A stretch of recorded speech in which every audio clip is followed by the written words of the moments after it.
pessoal, meu nome é Thiago Dini, sou professor de Biologia e estou aqui para ajudá-los nessa jornada Enem 2022, para que vocês possam se preparar, né, e ficarem aí nos trinques para as provas que vocês vão realizar nas próximas semanas. Presta bastante atenção nesse vídeo, porque a gente vai trazer algumas informações bastante importantes e teremos também dicas de ouro. Essas dicas de ouro, se vocês coletarem todas as que vão aparecer nessas aulas da Jornada Enem, na live do dia 19 de novembro, vocês vão ter oportunidade de concorrer a um tablet. Então fica ligado que nós vamos passar por elas ao longo dessa aula. E para trabalhar com vocês, para que vocês possam detonar nessa prova, é ecologia. Dentro de ecologia, eu escolhi 3 tópicos principais. O primeiro deles foi ciclos biogeoquímicos, depois poluição e, por último, preservação ambiental. Vocês vão notar, ao longo dessas questões, que tem um tema central que acaba norteando todos eles, que são os efeitos antrópicos. Então, boa parte dos exercícios vai puxar uma temática dessa, relacionando com como a ação humana pode interferir nesses aspectos ligados à ecologia, tá bom?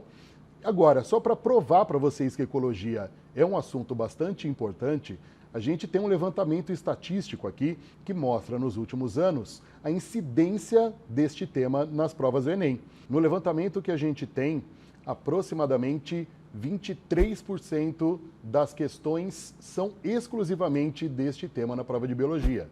Tá? Então não dá para bobear, porque estudando legal esse tema e trabalhando ele bastante na revisão em casa, vocês vão conseguir se dar bem e vão conseguir garantir pontos importantes para a realização desse sonho, que é entrar em algumas das melhores faculdades do Brasil.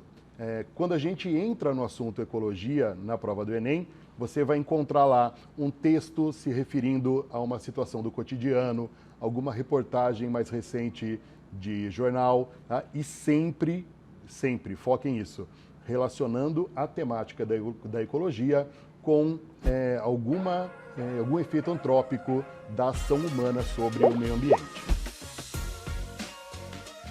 O primeiro assunto dentro de ecologia que a gente vai trabalhar vão ser os ciclos biogeoquímicos. O primeiro que eu gostaria de trazer para a gente poder revisar é o ciclo do carbono. Vocês devem estar acompanhando todas essas reportagens que têm saído na mídia a respeito de mudanças climáticas, sobre aquecimento global e com certeza estão antenados neste ponto importante da ecologia. Quando a gente pensa em ciclo do carbono, vamos lembrar que a principal fonte de carbono no nosso meio ambiente é o gás carbônico da atmosfera. Esse gás carbônico ele vai entrar nas cadeias alimentares através do processo fotossintético, que vai acontecer tanto pelos vegetais em ambiente terrestre, quanto pelas algas e cianobactérias no ambiente aquático. A partir do momento que esse carbono inorgânico, o carbono na forma de CO2, foi incorporado à matéria orgânica dos seres vivos, ele entra na cadeia alimentar e vai ser distribuído por todos os níveis tróficos. Vamos lembrar que o grande problema, que aí que voltando para a história dos efeitos antrópicos, está exatamente em 2 pontos desse ciclo. O primeiro é a diminuição do que a gente chama de sequestro do carbono. A partir do momento que o ser humano amplia o processo de desmatamento, e que são os vegetais responsáveis pelo sequestro desse carbono. E também, quando o homem, a partir da utilização de combustíveis fósseis, aumenta a disponibilidade de CO2 na atmosfera, nós temos graves consequências para o meio ambiente. Quais são as principais consequências? De forma direta, aquecimento global. Graças ao aquecimento global, a gente atinge outros problemas, que seriam derretimento de calotas polares. Esse derretimento elevaria o nível dos oceanos e inundaria boa parte das regiões litorâneas do nosso planeta. Vocês que também são craques em geografia, eu tenho certeza disso, se vocês observarem o mapa mundi, vocês vão perceber que grandes capitais do planeta desapareceriam simplesmente com uma elevação do nível dos oceanos. Outra coisa que a gente tem que ficar ligado, esse aumento da temperatura global alteraria o regime de chuvas em boa parte das regiões, das zonas climáticas do planeta.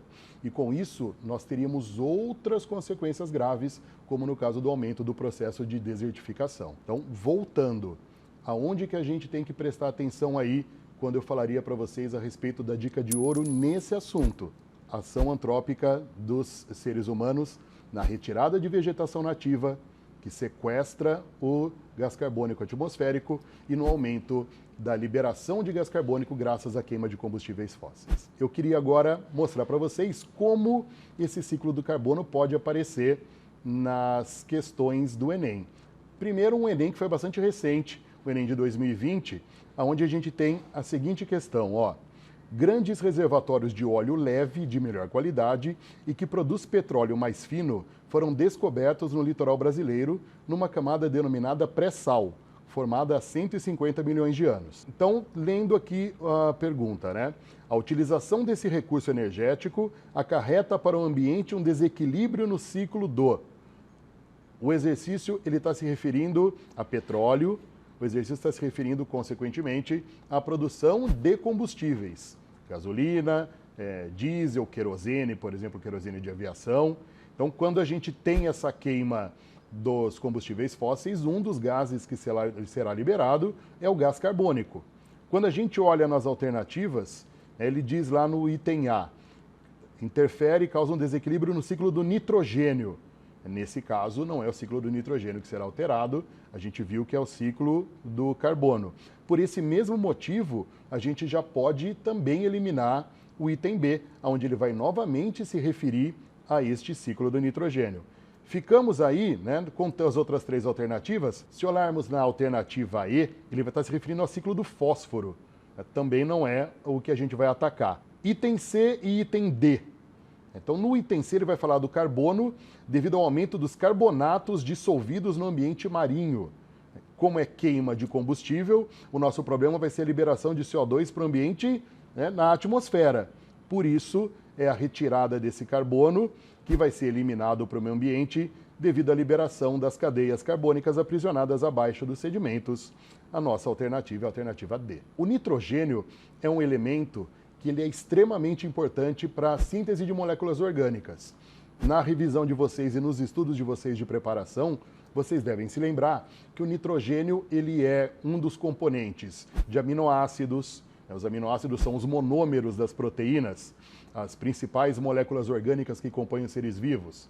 Também nós temos o nitrogênio compondo o DNA, o RNA, o ATP, a nossa moeda energética das células. E como que acontece a entrada deste nitrogênio nas cadeias alimentares? Vocês se lembram com certeza de que o nitrogênio na forma de gás nitrogênio é o gás mais abundante da nossa atmosfera, atingindo um pouco menos de 80% da composição dos gases atmosféricos. A única maneira que esse nitrogênio tem de entrar nas cadeias alimentares é através da ação de micro-organismos, principalmente bactérias. Essas bactérias elas vão ser encontradas livres no solo, ou essas bactérias, principalmente as bactérias do gênero Rhizobium, elas serão encontradas associadas às raízes de plantas leguminosas. Quando a gente fala de plantas leguminosas, vocês devem se lembrar, muito importante aqui, rotação de cultura. As leguminosas são aquelas dicotiledôneas que têm fruto seco do tipo vagem. Ervilha, lentilha, soja, feijão, grão de bico, e são utilizadas para fazer a chamada adubação verde, que já já eu converso um pouquinho mais com vocês. Então, quando a gente tem esses micro-organismos livres no solo, ou essas bactérias do gênero Rhizobium associadas às raízes de leguminosas, eles têm uma capacidade de retirar esse nitrogênio na forma de gás nitrogênio e transformá-lo, num primeiro momento, em amônia. A partir disso, a amônia ela vai poder ser absorvida pelas plantas leguminosas, resolvemos parte da entrada nas cadeias alimentares. Num outro momento, também por ação de bactérias, essa amônia será transformada primeiramente em nitrito, depois em nitrato. Na forma de nitrato, o gás nitrogênio, né, o elemento nitrogênio, vai ser absorvido pelas outras plantas, consequentemente entrando na cadeia alimentar. Importante. Tiago, esse nitrogênio volta para a atmosfera? Ele volta. Quando ele está na forma de nitrato, ele pode ser devolvido para a atmosfera também na forma de gás nitrogênio pela ação de bactérias desnitrificantes. uma questão para vocês que a gente pegou do Enem de 2015. Então ele diz o seguinte, ó: o nitrogênio é essencial para a vida e o maior reservatório global desse elemento, na forma de gás nitrogênio, é a atmosfera. Lembra que a gente acabou de comentar isso, né, na nossa conversa. Os principais responsáveis por sua incorporação na matéria orgânica são micro-organismos fixadores de N2, que ocorrem de forma livre ou simbiontes com plantas. Lá, as bactérias do gênero Rhizobium. Animais garantem suas necessidades metabólicas desse elemento pela... Então, eu disse para vocês que o nitrogênio só entra nas cadeias alimentares através da ação de micro-organismos. O que ele está colocando nas alternativas ali para gente? Na alternativa A, absorção de gás nitrogênio pela respiração. Se você medir a quantidade de nitrogênio no ar inspirado e no ar expirado pelos animais, vocês vão perceber que não tem a mínima alteração. O nitrogênio não é captado pelos animais nos pulmões ou por qualquer outra via respiratória. No item B, ingestão de moléculas de carboidratos vegetais. Os carboidratos eles são compostos basicamente por carbono, hidrogênio e oxigênio. Não tem nitrogênio na composição de carboidratos. No item C, incorporação de nitritos dissolvidos na água consumida. A água consumida, se ela tiver nitrito também, esse elemento vai passar, o elemento nitrogênio vai passar pelo nosso organismo, pelo sistema digestório, sem ser absorvido. E eu vou pular para o E, porque eu dei a nossa resposta correta, e no E ele diz que é protocooperação com micro-organismos fixadores de nitrogênio. Não existe uma relação de protocooperação entre animais e esses micro-organismos fixadores. O que existe é mutualismo com plantas leguminosas. Então, nesse caso, para que os animais possam pegar o nitrogênio, é através da transferência da matéria orgânica pelas cadeias tróficas, como a gente observa no item D. Acho que a gente já está pronto para partir para o segundo tópico dentro de ecologia, que é a poluição e quais são os impactos que essa poluição pode causar para o ambiente e, consequentemente, para a vida dos seres humanos. O que é a poluição? A gente considera como poluente qualquer agente que, quando em excesso no ambiente, causa desequilíbrio. Essa poluição ela pode atingir o ambiente de qualquer via. E pode ser uma poluição do ar, pode ser poluição da água. Vocês sabem que até mesmo poluição sonora pode causar prejuízo para a vida animal. No nosso caso aqui, o foco nessa primeira questão vai ser poluição da água. E um assunto que vocês têm que ficar ligados também. Esse assunto é a bioacumulação, também conhecida como magnificação trófica. Existem alguns poluentes, como metais pesados ou como defensivos agrícolas, que não sofrem decomposição com facilidade no meio ambiente. Consequentemente, quando eles se acumulam na natureza, eles acabam permanecendo durante muito tempo. E eles vão ficar em valores crescentes dentro das cadeias alimentares. O que eu quero dizer com isso? Que quanto mais alto o nível trófico do organismo dentro daquela cadeia alimentar, maior a concentração desses poluentes em seus tecidos. Esse exercício primeiro que eu selecionei aqui para vocês vai dizer o seguinte, ó: os botos cinza, Sotalia guianensis, mamíferos da família dos golfinhos, são excelentes indicadores da poluição das áreas em que vivem, pois passam toda a sua vida, cerca de 30 anos, então é um mamífero de longevidade relativamente grande, na mesma região.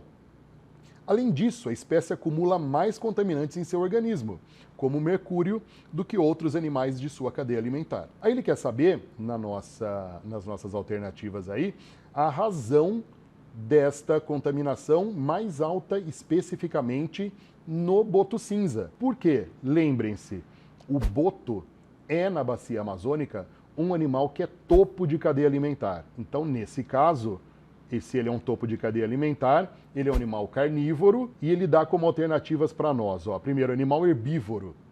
Um animal herbívoro, vocês sabem, ele está no segundo nível trófico, é um consumidor primário, consequentemente ele não é topo de cadeia alimentar. São animais detritívoros. O que seria um animal detritívoro? É aquele que se alimenta de restos de plantas ou de outros animais mortos. Também não é o caso do nosso querido boto cinza aí. São animais de grande porte?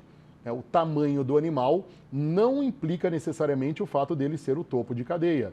Se a gente pegar um animal maior vertebrado que existe, que é a baleia azul, chega até 25 metros, 30 metros de comprimento, ela se alimenta basicamente de pequenos peixes e de plâncton. Então, não é o tamanho do animal que resolve isso. Digerem um alimento lentamente, como um animal mamífero, metabolismo é relativamente mais elevado, então não tem problema de lentidão na digestão. O que nos deixa com a alternativa E. O fato dos botos-cinzas serem os principais acumuladores do mercúrio neste tipo de cadeia alimentar é o fato deles estarem exatamente no topo dela. Portanto, reforçando a alternativa E. Uma outra questão que eu trouxe para vocês, também importante no que diz respeito à poluição da água, é essa questão do Enem de 2015, que vai se referir na indústria têxtil. E ele diz o seguinte, ó: a indústria têxtil utiliza grande quantidade de corantes no processo de tingimento dos tecidos. O escurecimento das águas. Foquem, daí uma dica de ouro para vocês, consequência do escurecimento da água. Porque nesse caso, ele vai se referir a esse escurecimento pela tinta. Mas lembrem-se que esse escurecimento ele pode ser causado também por derramamento de petróleo em ambiente aquático ou até mesmo pelo processo de eutrofização, quando a gente tem aquela floração das algas, que formam uma camada superficial sobre um corpo d'água e que impede a penetração da luz solar. Vai dizer lá, o escurecimento das águas dos rios, causado pelo despejo desses corantes, pode desencadear uma série de problemas no ecossistema aquático. Considerando esse escurecimento das águas, vocês podem perceber que ele dá ênfase nessa alteração da coloração. O impacto negativo inicial que ocorre. No item A, ele coloca um termo que ele está relacionado também com esse processo de perda da coloração da água aí, pelo fato de você ter o escurecimento dela. Ele vai falar de eutrofização. Só que a eutrofização é quando você tem o final do processo, quando ocorre já o esgotamento do oxigênio disponível, e aí todos os animais que dependem desse oxigênio para poder sobreviver acabam morrendo.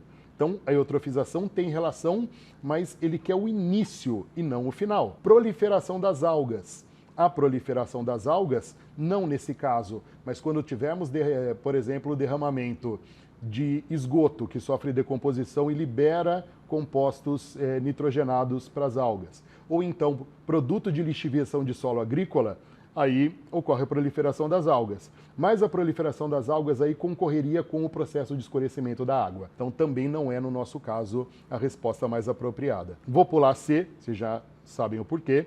No item D, ele se refere à fotodegradação da matéria orgânica.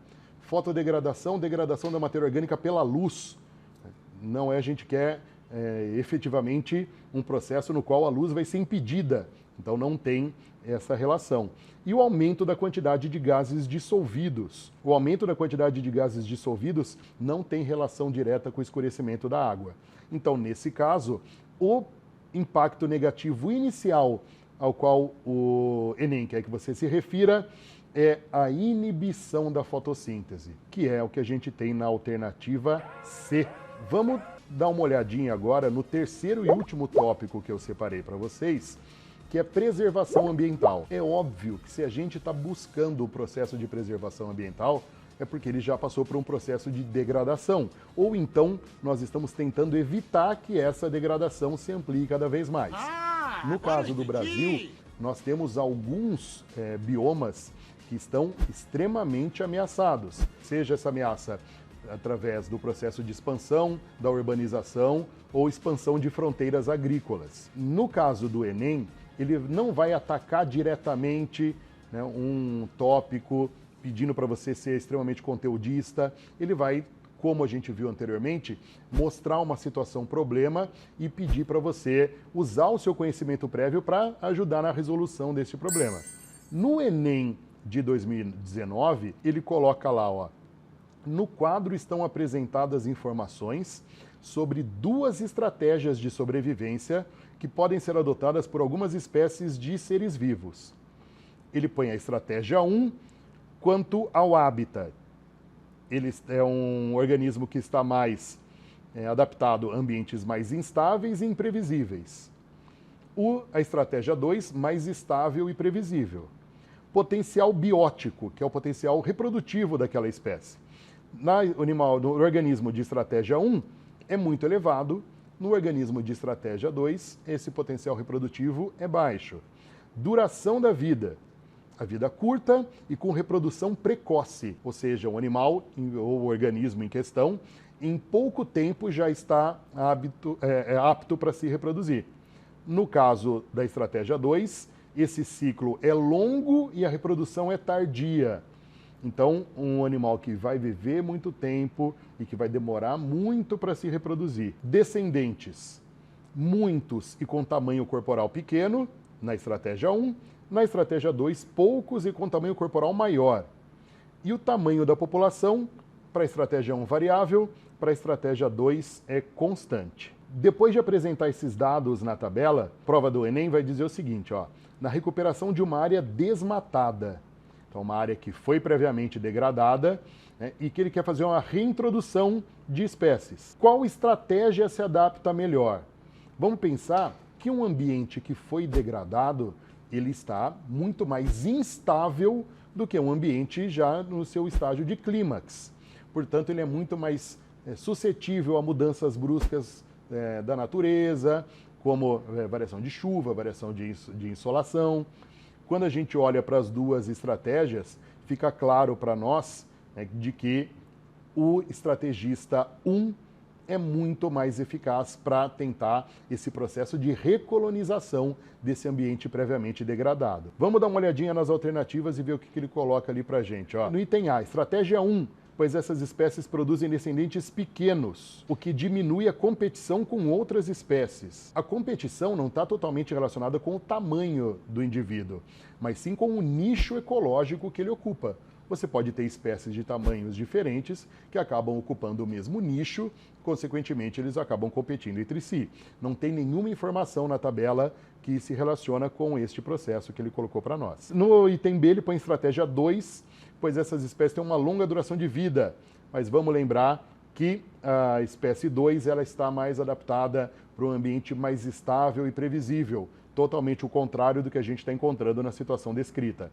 Então, o estrategista 2 está fora de cogitação. Pelo fato desse estrategista 2 estar fora de cogitação, a gente também já pode eliminar as alternativas D e E. Consequentemente, temos como resposta a alternativa C, a estratégia 1, pois essas espécies apresentam elevado potencial biótico, o que facilita a rápida recolonização da área desmatada. Tenho aqui mais uma questão para vocês, retirada do Enem de 2020. Então ele diz o seguinte nesse exercício, ó.